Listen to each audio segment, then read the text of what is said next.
19,000 సంవత్సరంలో భారతదేశం అక్బర్ చక్రవర్తి పాలనలో ఉండేది. ఆయన వద్ద బీర్బల్ అనే గొప్ప తెలివైన మంత్రి ఉండేవాడు. అతనికి ఎన్నో కళలలో ప్రావీణ్యత ఉండేది. అతను అక్బర్కి ఎంతో ముఖ్యమైనవాడు.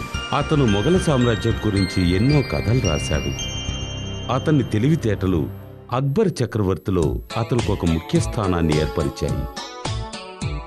బీర్బల్ ఎక్కువ తెలివైనవాడే కాదు, ఎంతో గొప్ప వీరుడు కూడా.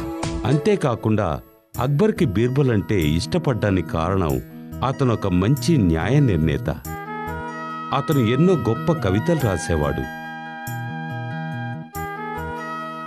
అతని యొక్క బుద్ధి చాతుర్యం ఎంతో గొప్పది. ఎప్పుడూ అక్బర్ చక్రవర్తి తన మంత్రులని ఎన్నో ప్రశ్నలు అడిగేవాడు. వాటన్నిటికీ బీర్బల్ దగ్గర సమాధానాలుండేవి. ఇప్పుడు మనం అక్బర్ బీర్బల్కు సంబంధించిన కొన్ని కథలను చూద్దాం.